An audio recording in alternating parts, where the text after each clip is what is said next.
Bonjour à tous, bienvenue au Losers Club.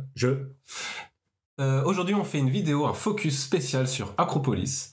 On va essayer de le revoir le plus possible. C'est un jeu de Jules Messot, illustré par Pauline Détraz et édité chez Gigamic.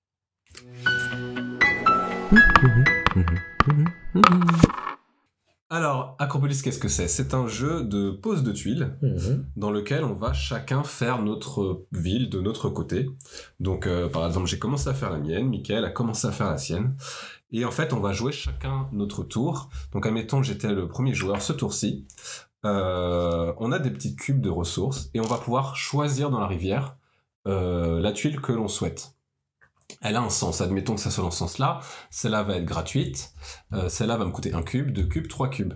Donc en fait, pour agrémenter ma ville, je vais devoir acheter dans cette rivière, prendre une tuile gratuite par exemple, et la mettre dans ma rivière.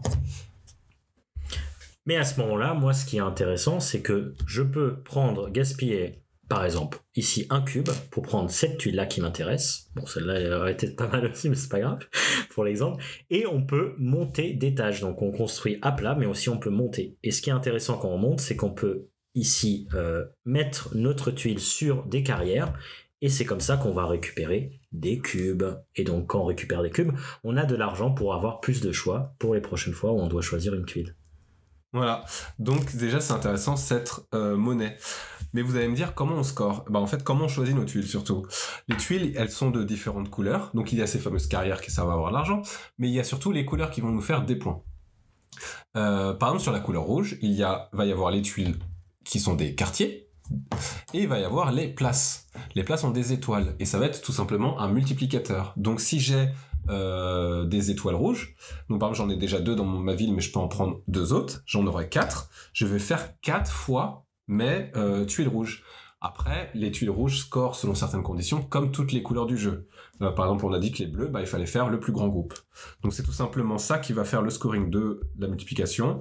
On va compter en fait chaque tuile selon la condition si elle est respectée. Exactement. Et ce qui est intéressant aussi, c'est que, comme j'ai dit tout à l'heure, quand on recouvre, on peut monter d'un étage, mais monter d'un étage, c'est pas juste pour avoir de l'argent, c'est aussi parce qu'on va augmenter les points de victoire que vont nous récupérer cette place. Donc par exemple ici, le fait que je monte d'un étage, maintenant je vais avoir, ici ça sera 2 au lieu de 1. Et si j'avais un 3e étage, ça serait 3. Et un 4e, 4. Ouais, donc ça fait monter la valeur. Et donc du coup, ça pose des dilemmes de peut-être recouvrir, oui, des quartiers pour avoir de l'argent, mais peut-être aussi parfois recouvrir d'autres couleurs pour donner plus de valeur aux couleurs qui nous intéressent. Si j'ai mis par exemple des places vertes mais que je n'ai aucune étoile, et du coup je veux sûrement éteindre cette place verte, la recouvrir pour faire plus de points avec là où je suis en train de marquer le plus de points. Le jeu va continuer comme ça jusqu'à ce qu'on finisse toutes les piles. On a par défaut 11 piles, quel que soit le nombre de joueurs d'ailleurs. Ici, on a un setup à 2. Et quand on aura fini toutes les piles, il restera une tuile inutilisée. Mais on aura tous pris 18 tuiles, par exemple, à 2. On passe au décompte, en fonction de ce qu'on vient de dire. Et on voit qui a gagné. C'était les règles. C'était ça, ouais. Jingle à l'envers.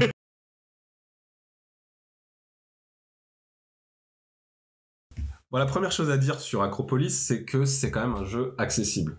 Les règles, on a déjà expliqué tout ce qu'il y avait besoin d'expliquer. N'importe qui peut y jouer.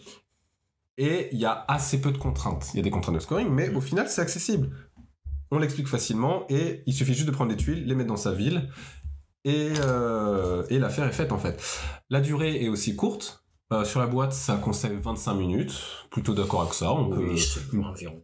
Voilà, même une première partie, ça excédera pas spécialement 30 minutes. Et même en jouant vite, au bout d'un moment, à 2, on peut arriver à 15 minutes à 2 joueurs. Donc ça se joue très vite. Et on a même parfois envie d'en refaire plusieurs. Hein. Franchement, c'est un jeu, tu peux faire 2 parties d'affilée, quoi. Ouais, clairement, totalement. Clairement. Ouais, et t'as ce côté, la durée, j'aime beaucoup, le fait que ça soit court, et effectivement, comme on a dit, 5 minutes d'explication de règles, donc on peut même mettre dans ces 25 minutes, je pense, l'explication de règles. Oui, c'est vrai. Parce que ce qui est assez rare dans les jeux, en général. Moi, ce que j'aime bien, c'est le côté où c'est très satisfaisant. On a vraiment l'impression de construire quelque chose. On a on construit notre ville. Donc il y a vraiment, au niveau thématique, on a vraiment cette sensation de, même si ça pourrait être un jeu abstrait, ça pourrait être juste mettre des tuiles et faire des couleurs et tout ça. Là, comme on a vraiment l'impression de construire notre ville selon des règles d'architecture, et Jules Messot était architecte, donc ça fait sens. Et j'aime bien ce côté-là où j'ai vraiment l'impression de construire avec des petits challenges où j'essaye toujours. Moi, j'essaie toujours d'aller à 3-4 étages. C'est très dur parce que j'ai très mauvaise visibilité en général. Mais j'ai beaucoup du mal à mettre les trucs dans les sens. Toi, t'es beaucoup plus fort à ça. Et ça, j'aime bien ce côté on construit quelque chose, c'est satisfaisant, c'est pas frustrant et on ressent pas de frustration dans ce jeu. Ouais, pas de frustration parce que même si, admettons, tu n'as plus de cube pour acheter, t'as toujours la tuile gratuite et c'est rarement un problème. Au pire, ce sera pas une optimisation de points, mais c'est pas un problème en soi d'avoir une tuile. Voilà. Mais du coup, ce qui est intéressant, c'est que c'est quand même stratégique. Moi, c'est quelque chose qui me tient à cœur vraiment, que ce soit stratégique. Et c'est surtout, pour moi, peut-être le plus gros point positif d'Acropolis, c'est tout ce qu'on a dit. C'est que ce soit à la fois familial et à la fois hyper stratégique en vrai. Il y a l'évidence même, la première évidence, c'est le côté draft. Voilà, le fait que du coup on choisisse les tuiles, que toutes les informations soient visibles et donc qu'on puisse être capable de dire à mon avis ça l'intéresse, donc du coup je pourrais prendre ça après, ou pour aller encore plus loin, commencer à faire de l'anti-draft. Surtout que là je suis en train de voir Thierry est en train de faire du violet. Là, celle-là je vais pas lui laisser cette étoile. Non, parce que je t'ai vu, parce que je compte la recouvrir. Avec du rouge. Bam. Mais voilà, donc déjà le côté stratégique, il est super fort. Et il est super fort aussi grâce aux cartes d'aide. Parce que dès le début, on nous dit vraiment, il y a à 2, il y a 4 tuiles place rouge. J'en ai déjà 3 dans mon jeu. Donc en fait, Mickaël, il sait déjà que s'il veut faire du rouge, c'est chaud. Mais en même temps, ça lui fait aussi des complications d'anti-draft parce que du coup, il veut absolument pas me laisser la 4e. Donc il y a tout ce côté-là qui est hyper stratégique. Ouais, c'est sympa de regarder parce que je pense qu'il y a tout le monde. Moi, j'ai joué avec des gens et tout le monde est là. Attends, il y en a combien? Et là, tu regardes les autres et t'es en train de compter le nombre d'étoiles. Oui. C'est assez marrant de regarder ça, en fait. Ouais. Et puis même, du coup, ça se prête au tournoi, parce qu'on a fait un tournoi organisé dans le bar Les Mauvais Joueurs à Paris, d'ailleurs en présence de Jules Messot. Et même si tu rigoles, c'était un tournoi très léger, on était 32 joueurs, c'était tranquillou, c'était un jour de grève en plus, mais même si tu rigoles, c'est bonne ambiance, machin, il y a un moment charnière de la partie, il y a un moment donné où tu commences à compter, tu fais « Ah ouais... les gens commencent un peu à se taire et à être un peu plus stratégiques, quoi. Donc tu vois quand même, tu te prêtes au jeu facilement. Et puis voilà, quoi. Je pense que même vos mamans... même les enfants, je pense qu'ils peuvent commencer à aussi comprendre cette stratégie très vite et même mettre un premier pas dans la stratégie. C'est vrai que j'avais pas pensé. Et dans l'interaction, quoi. Ouais. La stratégie d'interaction. Surtout. C'est vrai que ça force les gens à regarder ce que font les autres et c'est vrai que c'est souvent le problème dans les jeux de société qu'on remarque, c'est que chacun se focalise à son propre jeu et oublie les jeux des autres. Et là, t'as vraiment l'impression que t'es obligé un peu de regarder vite fait, même si tu vas pas jusqu'à compter, mais t'as quand même cette volonté de compter. J'ai l'impression que la plupart des gens avec qui j'ai joué, ils ont compté, surtout que c'est hyper, c'est dans un bout de papier, t'as envie de et c'est accessible. Exactement. C'est des chiffres qui sont... Alors voilà, peut-être qu'à 4, tu t'amuses pas non plus à compter les 36 quartiers bleus, mais la plupart des trucs, tu peux les compter vraiment. Tu comptes plus les étoiles. C'est pas comme dans certains jeux de cartes ou autres jeux de tuiles, où tu sais qu'il y a vaguement un nombre, mais tu peux pas... Tu le laisses tomber, quoi. La plupart des gens n'ont pas forcément envie de compter. Là, t'as envie. Ouais. Bon, après, à part ces points positifs, j'ai un petit point négatif, histoire de titiller. Le méchant. Il y a des variantes. Donc, effectivement, sur cette carte, qui nous indique les quotas de chaque truc, au verso, il y a les variantes. Les variantes, elles donnent que chaque quartier, chaque couleur va compter x2 en fonction d'une autre contrainte. Par exemple, les bleus, comme on a dit, il faut faire le plus grand nombre. Si ça fait 10, ça fera x2. Sachant que ça compte 2 aux étages. Donc 1, 2, 3, 4, 5. Donc t'as déjà 5. Dès que t'as 10, en fait, ton 10 devient 20. Donc ça devient beaucoup plus fort. Ouais. Il y a donc, cette variante-là, qui sont bien dans les règles. Hein. On te dit d'ailleurs que tu peux jouer avec une seule des variantes, enfin une seule couleur en variante. Et moi, je suis pas un grand fan des jeux où tu fais à ta sauce. Où en fait, des jeux où en fait peuvent se créer des écarts d'habitude. Et du coup, bah, admettons qu'on a pris l'habitude de jouer avec les variantes, tu mets un nouveau joueur sur l'affaire, bon bah il faut revenir au jeu de base, tu vois. Ouais. Et en fait, du coup, j'ai un problème avec ça, avec le fait que ça démultiplie le nombre de possibilités, et aussi avec le fait que du coup, il y a une autre variante possible, c'est qu'on peut jouer avec toutes les tuiles, même à deux. Parce qu'en fait, le jeu est scalé pour être joué à plusieurs. Donc là, par exemple, on a le setup à 2, on a d'autres tuiles pour jouer à 3 et d'autres tuiles pour jouer à 4. Qui sont indiquées en plus. Mais, ouais, et c'est écrit au dos. Mais tu peux jouer avec toutes les tuiles si tu as envie. Bon, bah, du coup, ça fait beaucoup de variantes, moi, je trouve. Alors, ça fait beaucoup de variantes, mais moi, ce que j'aime bien, c'est que, en fait, si c'était une extension, si tu avais une extension avec des nouvelles tuiles, là, ça t'aurait plus, ça t'aurait moins dérangé, en fait. Et que cette extension vienne avec des nouvelles variantes. Parce que justement, moi je pense que c'est une idée de rejouabilité. Ça te permet, pour quelqu'un qui a poncé le jeu à fond, le jeu de base, bah, ça lui donne un nouveau challenge. Et justement, moi je suis plutôt neutre. Moi je trouve que les variantes, elles sont assez sympathiques et c'est des trucs que j'essaie déjà de faire, la plupart, hein, pas tous, hein, mais j'essaie déjà de faire de base. Par exemple, les jaunes, les mettre avec côté des étoiles, bah, c'est un truc qui a l'air d'aller ensemble déjà dans le jeu de base. Que pour toi. Hein. Que pour moi. Mais quand j'ai vu ça, les variantes, je me suis dit, bah, c'est logique. Tu vois, oui. Pour moi, il y a quand même un côté logique. Ça va dans le flux du jeu normal. Exactement. C'est des petits bonus. C'est des petits bonus. Moi, je trouve que c'est assez logique. Donc, ça me dérange pas plus que ça. Au contraire, je pense que si c'était une extension, ça aurait pu être une extension avec un autre quartier. Ils auraient pu rajouter un autre quartier. Bah, c'est quoi la différence ? Ça te permet justement de la rejouabilité. Tu vois. Oui, mais je sais pas, quelque part ça m'embête. Tu vois, j'ai pris l'exemple d'Azul où il y a un plateau recto et un plateau verso. Ça par contre, personnellement, j'ai jamais joué au verso. J'ai joué une fois. Voilà. Ou Lost Cities, bon bah c'est une extension d'avoir mis une 6e couleur. Ouais. Bah en fait j'ai pas envie d'y jouer. Tu vois, c'est. Moi j'y joue. Ok, mais en même temps c'est une extension. Admettons. Ouais. C'est vrai que là j'ai un problème de. Je remarque aussi que les gens ils se disent j'ai envie de jouer avec la variante. Et moi je considère qu'une variante non c'est au bout de 30 parties quoi que tu la joues. Ouais. Bah, ou alors c'est que ça remplace. Et que du coup c'était mieux, c'était une meilleure idée. Moi je me pose vraiment la question de savoir est-ce que c'était ça l'idée de base, mais qu'il fallait quand même faire une version simplifiée. Du coup ça donne l'impression que la version de base c'est une version simplifiée, donc c'est quand même un défaut dans ce sens-là. Je vois. En fait, là, je peux être mon problème d'accord c'est qu'on là-dessus. sait pas sur quoi se positionner en fait. Je peux être d'accord là-dessus. C'est vrai. Moi j'ai plein d'exemples de jeux où je mets tout de suite le mode difficile. Voilà. Qui est pas un mode difficile. Je considère que voilà. Qui est Happy City par exemple. Voilà, par exemple. Il y a des cartes qui sont plus simples. C'est considéré comme une variante, alors qu'en vrai, pour moi, c'est presque le vrai jeu. Le vrai jeu, c'est le côté expert. Le plus intéressant. Voilà. Ouais, c'est vrai que il y a ça sur Happy City, mais sur Happy City, ça te dérange pas. Bah, c'est parce que c'est facile de voir que c'est le. C'est le vrai jeu derrière. C'est vrai. Alors que là, je suis pas sûr que c'est le vrai jeu. J'ai pas l'impression que c'est le vrai jeu, c'est vraiment plus pour moi, je pense que c'est de la rejouabilité, pour augmenter la rejouabilité. Effectivement, du coup, ça correspond à ton défaut, quoi. Si c'est juste pour rajouter de la rejouabilité et non pas le vrai jeu qui se soutient à lui-même, quoi. C'est ça. Qui est beau, qui est clean. Ouais. Bon, c'est un petit défaut. Ouais.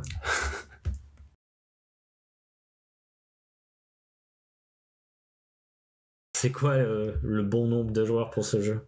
Alors c'est marrant Acropolis parce que sur notre boîte, il y a écrit de 2 à 4. J'ai pas la bonne boîte.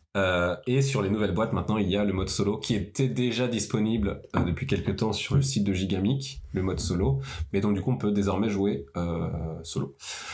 Déjà pour revenir au 2 à 4, moi je trouve que ça se joue très très bien de 2 à 4. Tu as peut-être un peu moins de contrôle à 4. Ouais. Sur un aspect stratégique, du coup, voilà. Ça reste toujours satisfaisant, accessible, machin.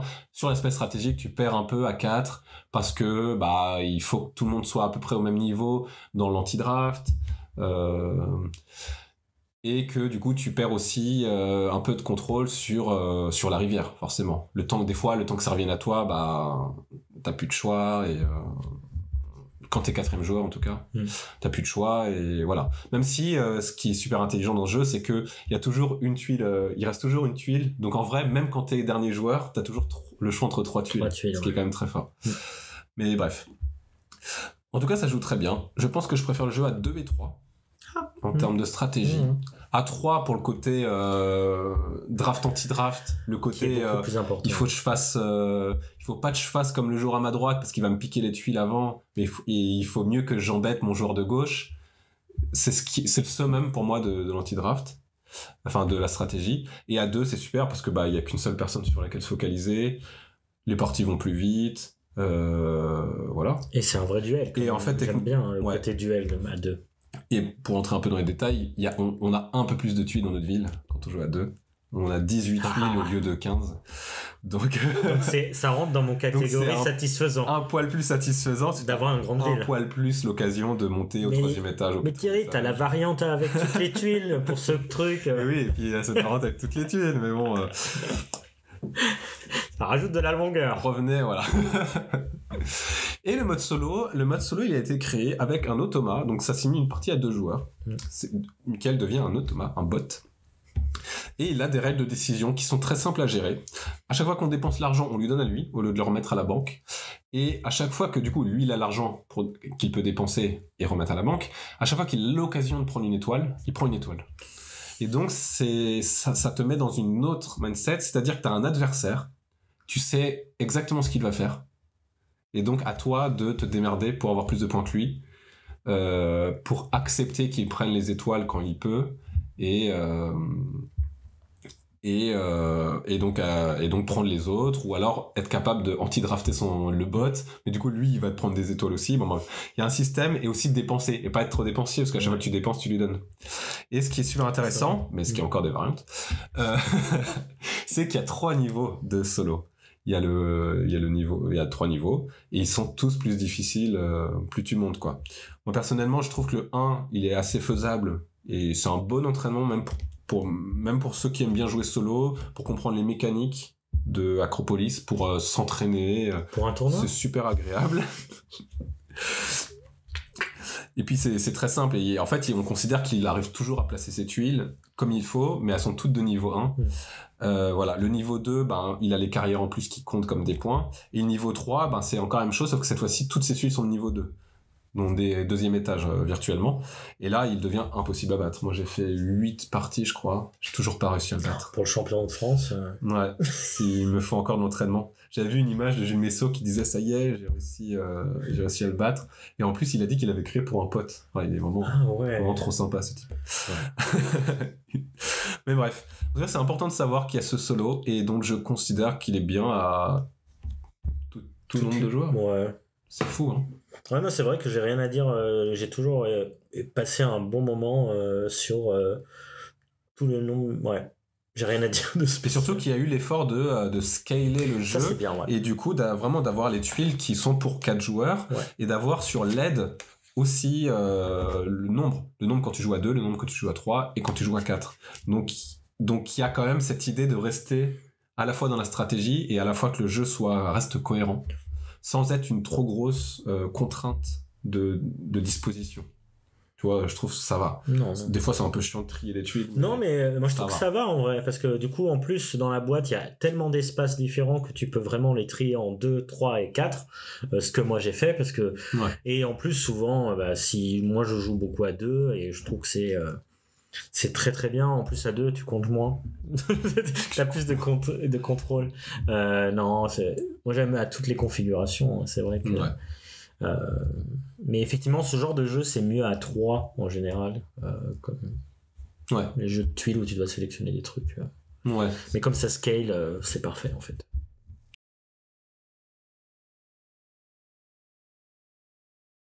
Est-ce qu'on a d'autres jeux? Moi, j'ai pensé en premier à King Domino dès qu'on m'a expliqué ce jeu. Tout simplement à cause du système de scoring en multiplication. Puisque dans King Domino, on multiplie les couronnes fois le nombre de cases. Mais c'est beaucoup plus simpliste dans King Domino, parce que en fait, chaque couleur déjà score de la même façon. Il faut faire des zones. Et il n'y a pas de ressources d'argent, même si le twist de King Domino est super sur la décisionnelle. Et il n'y a pas ce système d'étage. Donc en fait, moi je disais que c'était un King Domino puissance 3, quoi. Parce que je trouvais qu'il y avait vraiment 3 surcouches, et 3 surcouches très très pertinentes. Et aujourd'hui, je trouve que ça a donné un gros coup de vieux à King Domino. Genre, moi-même, j'ai vraiment du mal à me dire on va faire un King Domino aujourd'hui, tu vois. Surtout quand on a un Acropolis qui rentre en 15 minutes. Et qui marche à tous les joueurs. Ouais. Alors que King Domino... King Domino, à 3, c'est nul. Voilà. Bon. Pas de débat. Mais voilà, donc c'est vrai que déjà il y a ce comparatif. Si vous aimez King Domino, déjà rentrez dans Acropolis, quoi. Oui, c'est sûr. Parce que ça remplace un peu. Après, si vous avez envie de quelque chose d'un peu plus frustrant, plus ardu, moi je proposerais Calico. J'ai l'impression que Calico, ça va être beaucoup plus puzzle. Mais non, c'est des petits chats. Le thème est plus mignon. Effectivement, on doit faire une couverture pour les chats. C'est vraiment ça le concept. Hein. Ça me choque à chaque fois. Et on doit faire notre petite couverture. Et du coup, on va mettre des couleurs et des symboles. Et on doit en fait allier les couleurs et les symboles selon certains objectifs qui changent à chaque partie. Et c'est un jeu où on sue à grosses gouttes. C'est ça que j'aime bien, parce que c'est très mignon, mais en même temps c'est très puzzle. Mais par contre c'est vraiment trop frustrant. Et je pense que si je veux jouer à un jeu chill, je jouerai à Acropolis. Acropolis, c'est mon jeu, mon jeu tisane, comme tu peux dire. Par contre là, Calico, c'est vraiment, en plus c'est les parties qui durent plutôt 45 minutes, donc on est dans un jeu un peu plus moyen. C'est pas un jeu de début de soirée, quoi. C'est vraiment plus un peu plus long Calico. Un peu plus long Calico. Et un peu plus compliqué, parce qu'il y a un peu plus de réflexion, de dire voilà, t'as vraiment tuile, elle a beau faire qu'une seule case, la tuile de Calico, tu sais pas où la mettre. Et j'ai l'impression que Calico, il y a un downtime de chaque joueur qui est beaucoup plus important, en fait. C'est ça qui fait durer le jeu, c'est que t'es là avec ta tuile de Calico et tu te dis mais où je vais la mettre, et laquelle je veux. Et t'es comme ça pendant 5 minutes, et c'est vrai que ça peut être très frustrant. Après, c'est un bon jeu quand même. Si vous avez plus envie de challenge, même avec les variantes, je proposerais plutôt Calico. Et puis Acropolis, il a été beaucoup comparé à Cascadia. Ils sont sortis à 1 an d'écart. Cascadia a gagné le Spiel, Acropolis a gagné l'As d'or. C'est quoi le mieux? Pose de tuiles, contraintes. Ouais. Cascadia, il y a plus de contraintes. Alors c'est intéressant, Cascadia, ils ont mis la contrainte, c'est qu'en fait t'as une tuile. Alors la tuile est simple, mais il y a un animal avec. Donc du coup ça fait une contrainte, parce que c'est des paires en fait que tu dois prendre. Donc là je dirais que la contrainte, c'est que en fait les tuiles sont complexes, elles sont divisées en 3. Donc c'est une autre type de contrainte. Après Cascadia, je trouve qu'on est beaucoup plus dans le puzzle personnel, comme Calico par exemple, que dans on regarde ce que font les autres, et dans l'anti-draft. Il y a rarement des moments dans Cascadia où tu peux vraiment te permettre de dire je veux pas qu'il ait cette tuile, je la prends, parce que non, t'es déjà occupé à faire ton propre truc. Après ils ont mis le petit truc de majorité, on va pas refaire Cascadia, mais il y a un petit truc de majorité qui fait que t'es obligé d'interagir un petit peu, mais c'est quand même un peu plus c'est l'entre-deux avec Calico et Acropolis pour le coup, et ce qui fait que pour moi Cascadia est avant tout donc un puzzle, et donc moi je le joue presque en beat your own score en fait, même en multi j'ai sensiblement toujours les mêmes scores, alors qu'Acropolis j'ai jamais le même score, parce que si j'ai un score bas, mais mon adversaire va peut-être aussi avoir un score bas, parce qu'en fait on s'est fait chier, et avec un autre adversaire où on est super permissif, on a tous les deux un score super élevé. Donc tu vois, je trouve que c'est là que l'interaction est en termes de stratégie, c'est qu'il y a vraiment tu t'adaptes aux joueurs, quoi. Donc c'est vrai qu'aujourd'hui je préfère quand même Acropolis, parce que j'ai moins l'impression de tourner en rond. J'ai plus l'impression de réfléchir à chaque partie. Non, moi je pense qu'il n'y a pas une seule mauvaise partie d'Acropolis, quoi. J'ai l'impression que j'ai jamais eu autant de plaisir avec un jeu de tuiles, quoi. C'est vrai que ça. Oui, t'as toujours des petits challenges. Même quand t'es déçu, t'as envie d'y revenir. Alors que Cascadia, c'est vrai que j'avais jamais pensé, mais j'ai ce sentiment de vouloir toujours vaincre mon propre score, effectivement aussi. Ouais. C'est marrant, j'avais pas pensé. Alors qu'Acropolis, j'ai envie de te battre un jour.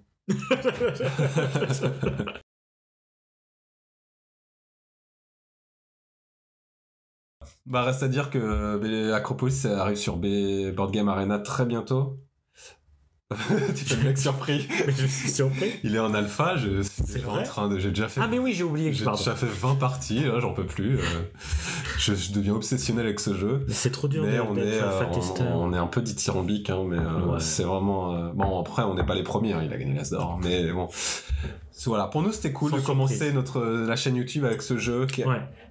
pour moi, il marque un C'est- peu le début de notre chaîne qu'on a ouvert un peu cette année. Il fait l'unanimité, donc ça va. Et ouais, Plus. voilà, ça nous tenait vraiment à cœur d'en parler. Et, Par contre, ça n'aiguise pas notre aspect critique. Je rigole, bah non, parce que ouais, il va falloir qu'on soit un peu plus négatif la prochaine fois. Non, ça, y a rien de négatif à dire. C'est franchement, si vous avez envie de passer un bon moment, franchement, j'ai l'impression que c'est Même le genre de prix, il est jeu. attractif. oui, c'est vrai qu'on n'a pas parlé On du n'a pas parlé prix. des prix, mais même le mais- prix, il est pas cher. C'est pas cher. Franchement, j'ai l'impression que c'est le genre de jeu qui devrait être dans toutes les maisons. J'ai l'impression que C'est ça. toute ludothèque devrait avoir Acropolis. C'est Con, hein, mais oui, c'est ça. Mais oui, Mm. mais vraiment, j'ai envie de l'offrir. Bah, du coup, toi, j'avais acheté pour toi, et après, ma copine l'a acheté pour moi. Oui. Parce que je lui arrêtais pas de lui dire, mais c'est trop bien Acropolis et tout. Mm. Bon, je lui ai peut-être trop dit, parce que du coup, elle était déçue. Mais bon, c'est son caractère. Ouais. Voilà, Acropolis. Acropolis. Coursizy. Coursez-y. Coursez-y l'acheter. Coursez-y la créer.